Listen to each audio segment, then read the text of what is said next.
नमस्कार दोस्तों, सत श्री अकाल दोस्तों। मैं हूँ राजानंद सर। आज आपके सामने फिर जीके का क्वेश्चन आंसर लेके आ गया हूँ, जो आपके लिए बहुत महत्वपूर्ण है, जो गवर्नमेंट एग्जाम में कई बार पूछे जा चुके हैं। दोस्तों, आज मैं किस टॉपिक पे बात करने वाला हूँ, उस टॉपिक का नाम है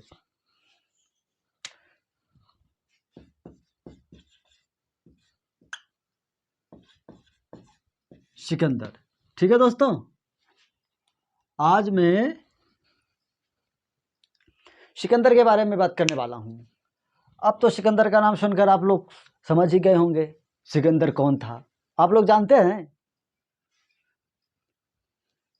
सिकंदर कौन था? सिकंदर महान सिकंदर था, जिसने पूरे भारत को जीत लिया था। दोस्तों, जिसने पूरा भारत को जीत लिया था, सिकंदर एक किंग था। क्या दोस्तों? सिकंदर एक राजा था, जिसने पूरे भारत को जीत लिया था। दोस्तों, इतना महान राजा था कि हम कह नहीं सकते उसको। इतना शक्तिशाली राजा था जिसने पूरे भारत को जीत लिया था। भारत को जीतना तो आम बात नहीं है, लेकिन इसने पूरे भारत को जीत लिया था। दोस्तों, तो ये कितना बड़ा राजा होगा। आज मैं इसी के टॉपिक पे बात करने वाला हूँ, जो आपके गवर्नमेंट एग्जाम में पूछे जाते हैं क्वेश्चन। मैं उसी के बारे में बात करूँगा, कुछ रिलेटेड क्वेश्चन है। तो आइए दोस्तों, समय को नष्ट ना करते हुए जारे चलते हैं टॉपिक की ओर।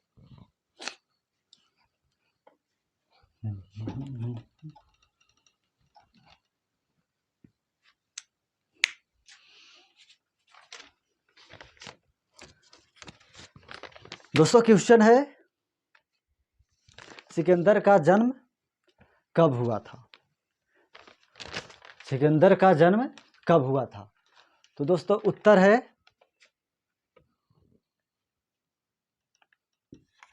सिकंदर का जन्म 356 ईसा पूर्व में हुआ था। क्या दोस्तों? सिकंदर का जन्म 356 ईसा पूर्व में हुआ था।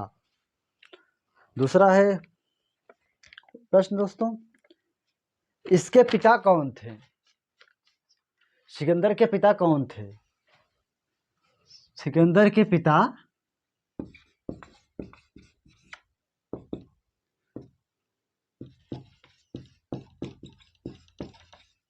फिलिप थे। ठीक है दोस्तों, सिकंदर के पिता कौन थे? सिकंदर के पिता फिलिप थे। अब तीसरा क्वेश्चन है दोस्तों, फिलिप मकदूनिया का शासक कब बना? फिलिप मकदूनिया का शासक कब बना?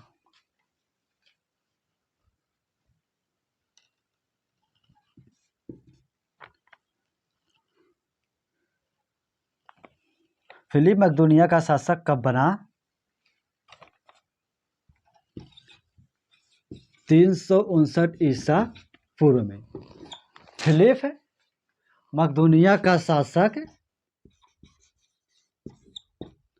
359 ईसा पूर्व में बना था। क्या दोस्तों? ठीक है। और फिलिप की हत्या कब हो गई?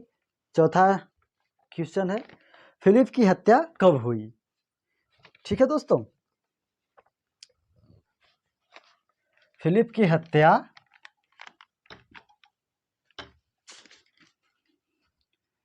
इसकी हत्या कब हुई?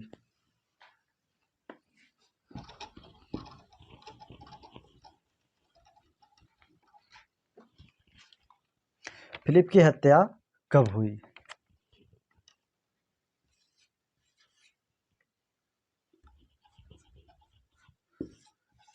329 ईसा पूर्व में।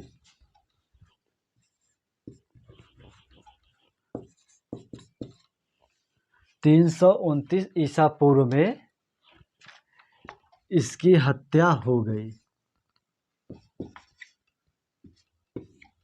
किसकी हत्या हुई थी?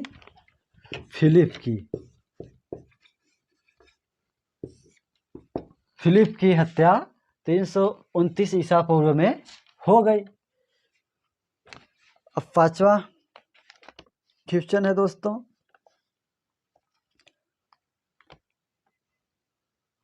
सिकंदर किसका शिष्य था? सिकंदर किसका शिष्य था? सिकंदर किसका शिष्य था? सिकंदर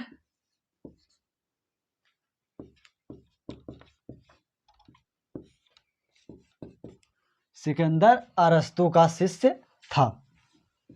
सिकंदर अरस्तु का शिष्य था, उत्तर है दोस्तों।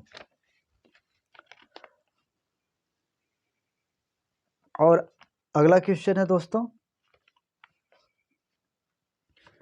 सिकंदर ने भारत विजय का अभियान कब प्रारंभ किया? सिकंदर ने भारत का अभियान मतलब भारत विजय का, मैंने कहा था ना दोस्तों अभी आगे आपको, सिकंदर ने पूरे भारत को जीता था, तो वही सिकंदर ने शुरू कब किया था भारत जीतने का अभियान? ठीक है दोस्तों, भारत जीतने का अभियान कब शुरू किया था दोस्तों? सिकंदर ने भारत जीतने का अभियान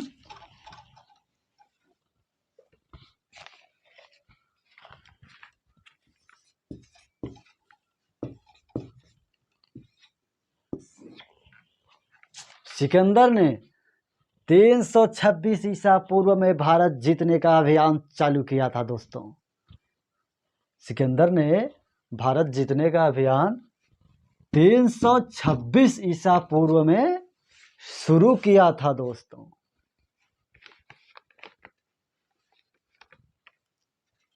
अब अगला क्वेश्चन है दोस्तों, सिकंदर का सेनापति कौन था? सिकंदर का सेनापति कौन था? सिकंदर का सेनापति कौन था?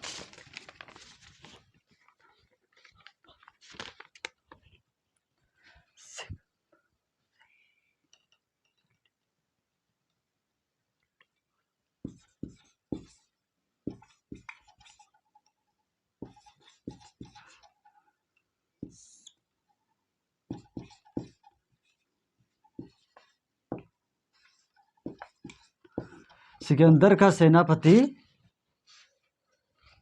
सेल्यूकस निकेटर था। कौन था? सिकंदर का ये सेनापति था। सिकंदर का सेनापति था सेल्यूकस निकेटर।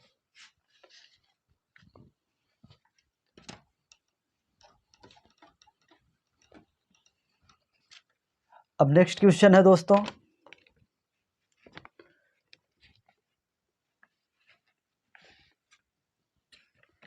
सिकंदर को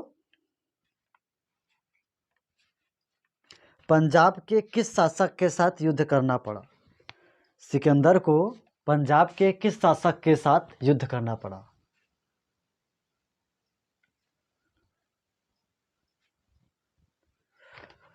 सिकंदर को पंजाब में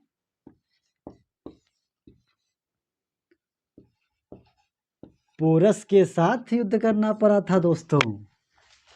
पोरस का भी कहानी बहुत लंबी है दोस्तों, इसके बारे में आपको बाद में बताएंगे। पोरस भी एक राजा था जो पंजाब का था। सिकंदर को पोरस के साथ युद्ध करना पड़ा था। जो ये पंजाब का शासक था, क्या ये जो था पंजाब का शासक था पोरस। ठीक है दोस्तों, सिकंदर को इसी के साथ युद्ध करना पड़ा था और ये पोरस का शासक, ये पोरस पंजाब का शासक था।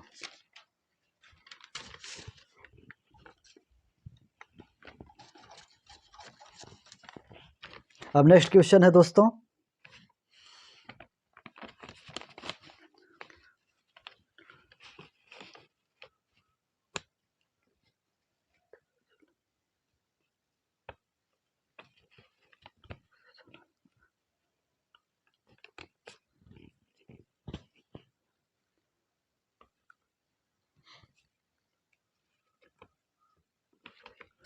ये जो सिकंदर जो पोरस के साथ पंजाब में युद्ध किया था, इसको किस नाम से जाना जाता है?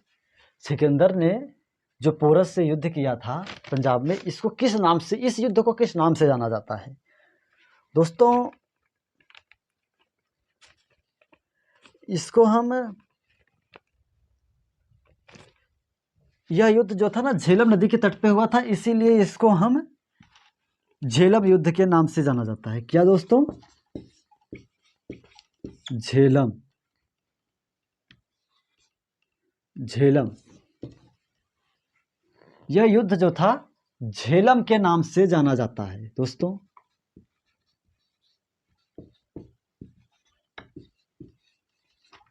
यह दोस्तों झेलम के नाम से यह युद्ध जाना जाता है, जो पंजाब में पोरस के साथ सिकंदर ने किया था। और दोस्तों अगला क्वेश्चन है,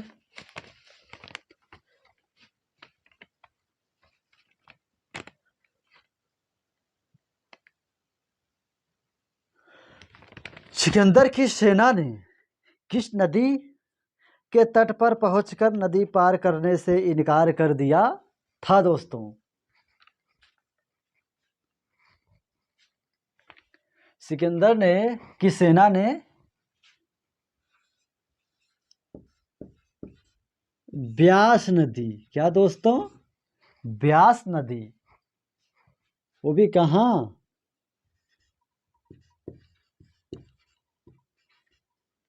पश्चिमी के व्यास नदी के तट पर पहुंचकर नदी उस पार जाने से इनकार कर दिया था सिकंदर की सेना ने। ठीक है दोस्तों।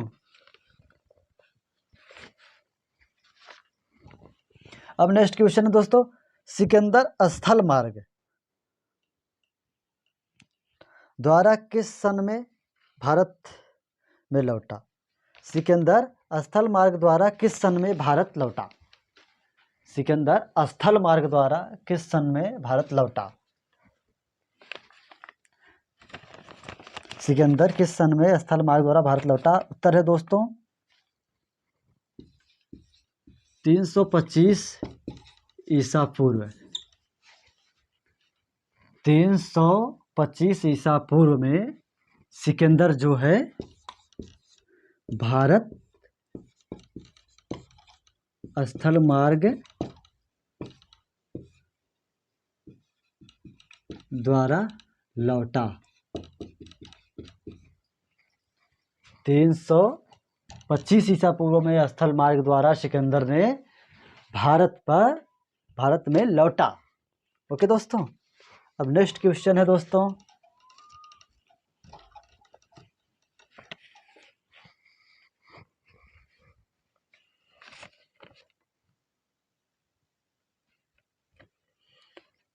सिकंदर की मृत्यु कब हुई?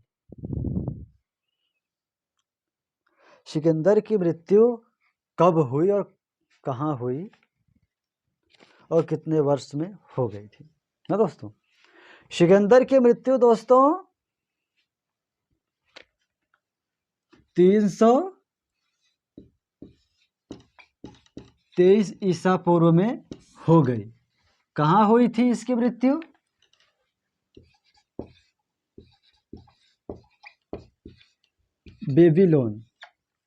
बेबीलोन में सिकंदर की मृत्यु 323 ईसा पूर्व में हो गई। महान सिकंदर की मृत्यु, वो भी बेबीलोन में। क्या दोस्तों? बेबीलोन में। नेक्स्ट क्वेश्चन है, सिकंदर की मृत्यु कितने वर्ष में हुई थी? दोस्तों 33 वर्ष में। क्या दोस्तों? 33 वर्ष में सिकंदर की मृत्यु 33 वर्ष में हो गई थी बेबीलोन में। ओके दोस्तों। अब नेक्स्ट क्वेश्चन है दोस्तों,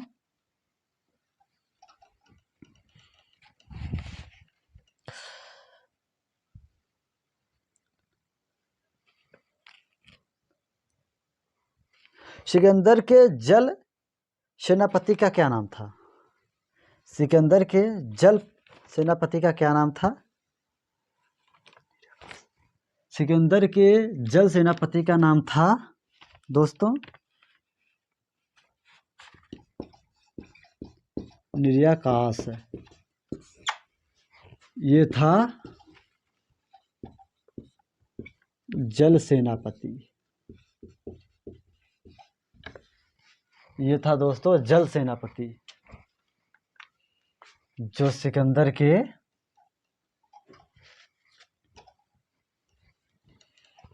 जल सेनापति था, निर्याकाश।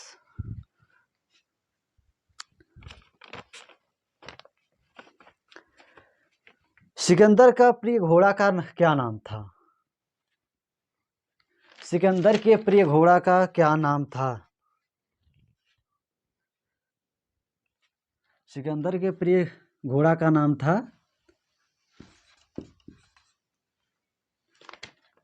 सॉरी दोस्तों,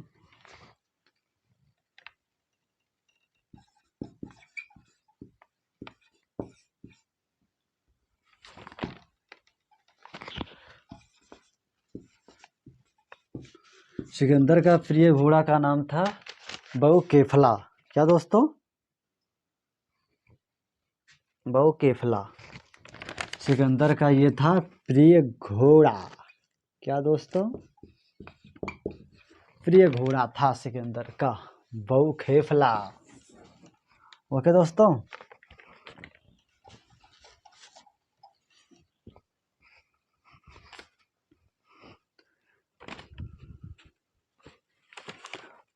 अब नेक्स्ट क्वेश्चन है दोस्तों, लास्ट जो आपको बता रहा हूं।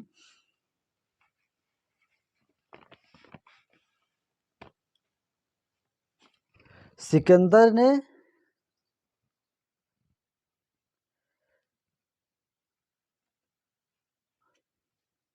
अपने घोड़े के नाम से किस नदी के तट पर उसका नगर बनाया था? सिकंदर ने अपने घोड़े के नाम से किस नदी के तट पर उसका नाम बनाया था बहुकेफला? तो वो था झेलम। क्या दोस्तों? झेलम। झेलम नदी तट के किनारे बहुकेफला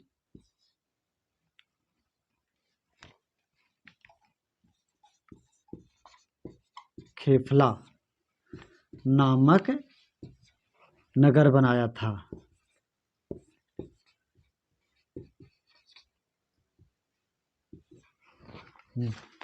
नगर बनाया था।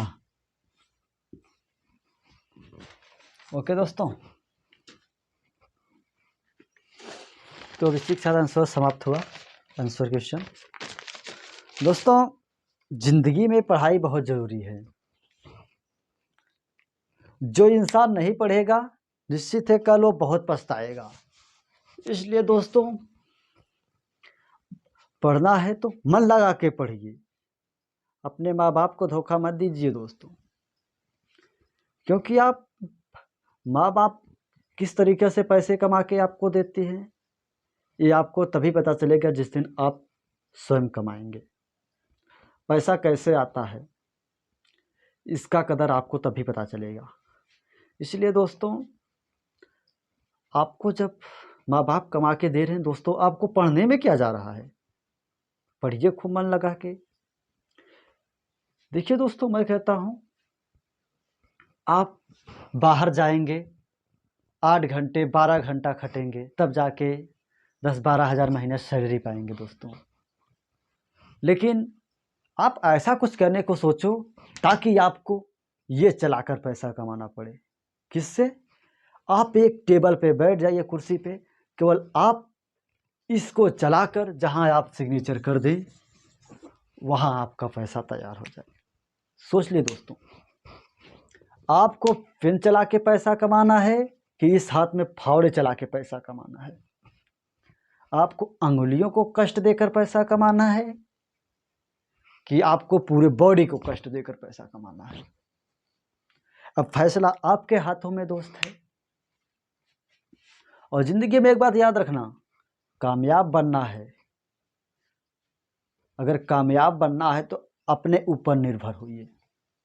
जिस दिन आप अपने ऊपर निर्भर हो जाएंगे दोस्तों, उस दिन आप 100% कामयाब हो जाएंगे। कभी भी दूसरे के ऊपर निर्भर मत रहिए। आप अपना खुद का कुछ करने की सोचिए दोस्तों, और आप अपने लक्ष्य को आगे रखकर उस पर निरंतर मेहनत करते जाइए। देखिए दोस्तों, आपको हमेशा कठिनाइयाँ तो आते ही रहेंगे, लेकिन हर समय कठिनाई आए ये नहीं हो सकता। कभी कभी आपको कठिनाइयों का सामना करना पड़ेगा और कभी कभी आपको अच्छाइयों का सामना करना पड़ेगा। इसलिए दुख सुख तो स्वाभाविक है, लेकिन अगर हम कर्म ना करें, ये हमारा स्वाभाविक है। इसीलिए हमको फल का इच्छा ना करके सीधा कर्म की ओर बढ़ना है। हम अपने कर्म को करते रहेंगे, फल एक दिन निश्चित है, अवश्य मिलेगा। कहते नहीं, हारा वही है जिसने लड़ा नहीं है। दोस्तों, हारा वही है जिसने लड़ा नहीं है।